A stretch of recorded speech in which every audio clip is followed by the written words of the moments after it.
Kasihan, kata itulah yang tepat untuk mengibaratkan Coach Sintayong menangani timnas Indonesia. Banyak sekali terpaan, cobaan, kritikan yang diterima oleh Coach Sintayong, tetapi Coach Sintayong menjawabnya dengan senyuman. Ini luar biasa, kedewasaan yang dimiliki oleh Coach Sintayong sudah di level yang berbeda, guys. Kita tahu Coach Sintayong ini sudah memiliki kontribusi yang cukup pesat, ya, cukup maju, cukup positif untuk timnas Indonesia, timnas kebanggaan warga Indonesia. Tetapi masih saja ada beberapa orang-orang yang tidak menyukainya. Ada orang-orang yang tidak menyukai caranya. Ada orang-orang yang tidak menyukai sistemnya. Sehingga banyak sekali kita dengar di media-media mengkritisi sikap dan kebijakan daripada Coach Sintayong dalam menaturalisasi pemain, guys. Sebenarnya cukup miris kita mendengar kritikan-kritikan ini di saat timnas Indonesia sedang maju-majunya, di saat timnas Indonesia sedang berkembang-berkembangnya. Kalau misalnya kritikan ini dilayangkan ketika timnas Indonesia tidak memiliki prestasi atau dalam keadaan performa yang buruk, itu wajar. Nah, tetapi ketika kita sudah berada di tren positif, kemudian banyak sekali kritisi tentang naturalisasi ini yang kurang ajar kan gitu. Dalam artian, naturalisasi ini bukan sekali dua kali. Bukan hanya kepemimpinan Coach Sintayong ataupun Erick Thohir naturalisasi. Dari zaman dulu, zaman Piala AFF juga dulu pun 2010 sebelumnya lagi juga udah ada naturalisasi kan gitu. Bahkan ada juga naturalisasi yang bapuk-bapuk gitu. Kalau sekarang oke lah, naturalisasi pemainnya yang high class semua, pemain-pemain grade A, grade B gitu kan. Kalau dulu beberapa pemain malah yang kita bisa bilang bukan pemain grade A, grade B, grade C, grade D mungkin ya kan tingkat levelnya. Tetapi nggak ada tuh ribut-ribut gitu kan, nggak ada tuh yang komen-komen gini lah pelatihnya kok bisa naturalisasi, nggak ada, nggak. Kalaupun ada segelintir aja, nggak semasif sekarang lah, kan? Jadi kita kesan ini terlalu mendiskreditkan Coach Sintayong. Ini pelatih asing, kasihan maksud aku bilang. Untung aja dia tuh dewasa ya Coach Sintayong ini ya. Mungkin kalau misalnya Coach Sintayong ini nggak dewasa, orang yang mudah ngambekan, udahlah.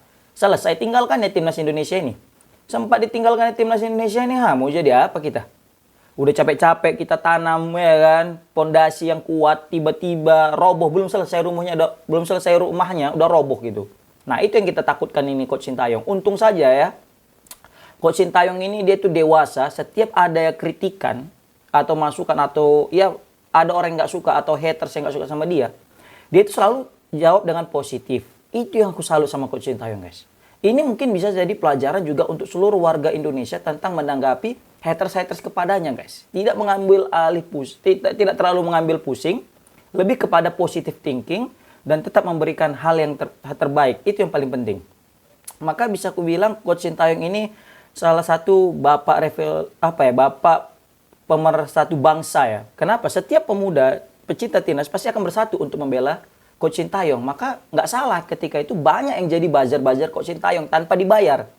Ketika ada suatu kita bilang orang yang menyewa buzzer, itu tandanya banyak orang yang nggak suka sama dia, kemudian ditutupi dengan buzzer tersebut.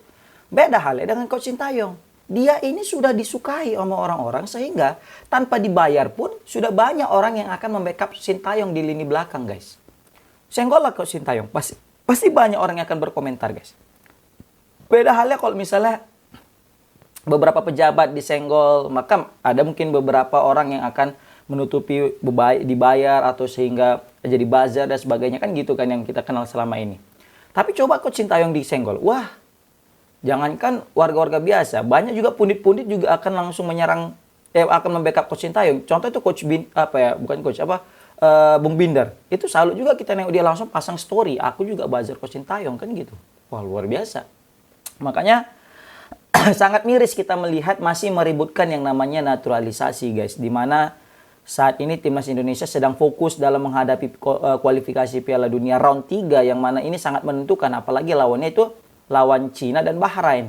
Seumpama kita menang lawan Cina dan Bahrain ini bisa jadi pintu menuju Piala Dunia semakin terbuka. Bukan hanya peringkat 3 dan 4, mungkin peringkat 2 pun sudah buka 50% kalau misalnya kita sudah menang melawan Cina dan Bahrain.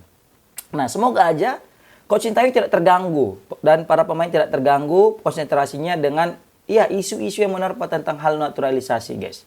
Udah jelas, Rizky Ridho juga para pemain aja pun positif gitu. Beda halnya dengan pemain-pemain dulu ya. Mungkin pemain dulu terlalu menentang dengan hadir pemain naturalisasi sehingga posisi mereka terancam. Tetapi sekarang pemain-pemain lokal kita ini punya positif bisa kita bilang grow mindset yang ingin berkembang. Jadi dengan hadirnya para pemain naturalisasi, mereka jadi tambah motivasi untuk bekerja lebih keras. Mereka semakin ingin menunjukkan kemampuan mereka, guys, kemampuan diri mereka. Nah, ini yang sangat kita inginkan, adanya kita bilang kompetisi di dalam timnas itu sendiri, sehingga yang lahir adalah hal-hal yang terbaik, guys, bukan hal-hal yang negatif seperti itu. Maka kita patut apresiasi langkah daripada Coach Sintayong dan Ketua Umum PSSI kita Pak Erick Thohir yang bekerja sama dengan semua pihak untuk memajukan timnas.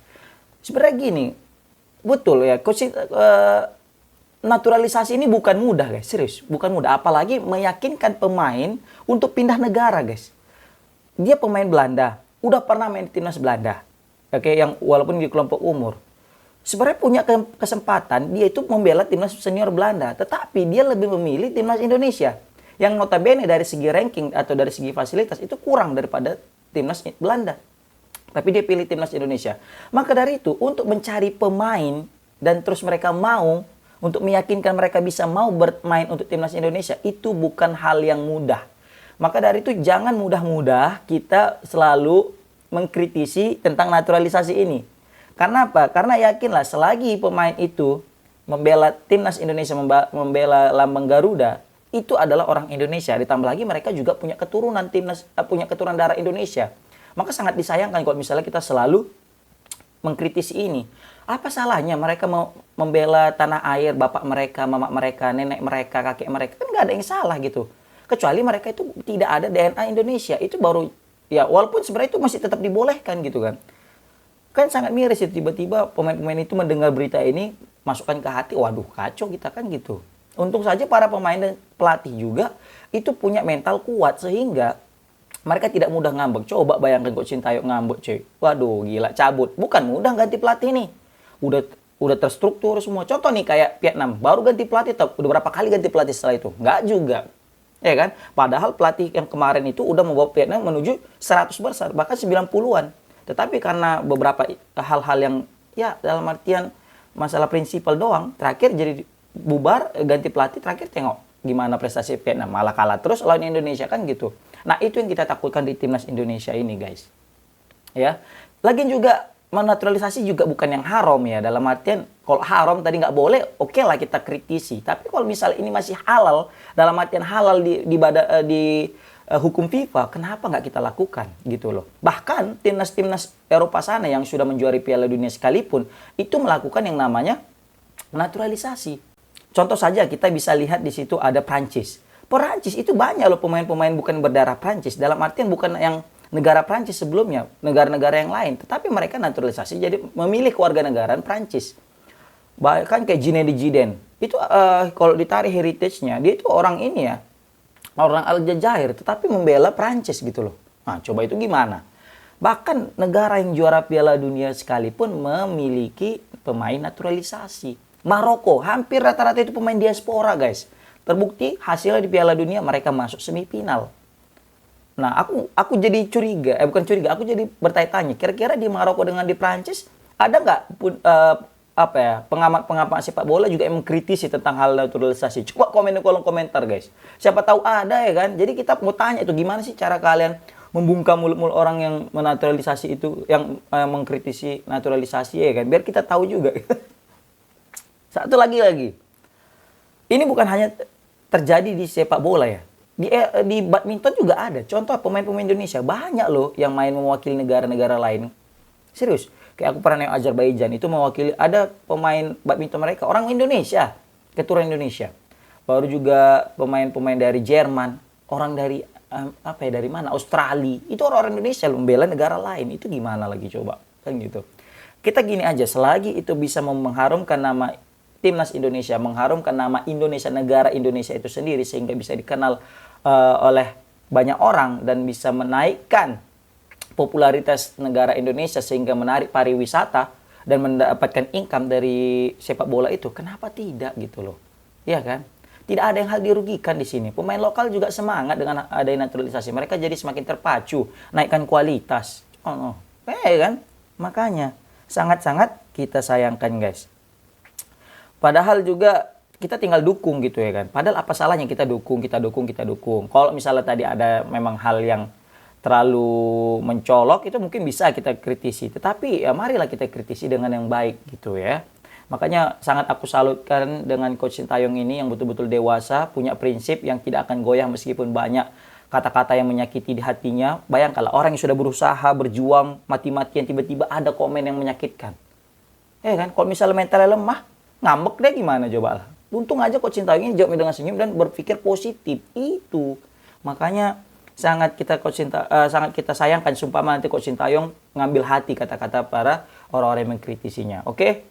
Mari kita dukung Coach Sintayong, kita rela jadi buzzer Coach Sintayong tanpa harus dibayar. Kenapa? Karena kita tahu Coach Sintayong punya misi besar untuk Timnas Indonesia memasuki ranking 50. Luar biasa, kita support aja, jangan baik cengkunik, jangan baik bacot, langsung aja komen yang terbaik untuk Coach Sintayong. Kita dukung, kalah menang tetap kita dukung Coach Sintayong, dan kalah menang kita tetap dukung Timnas Garuda. Oke, selamat menonton nanti.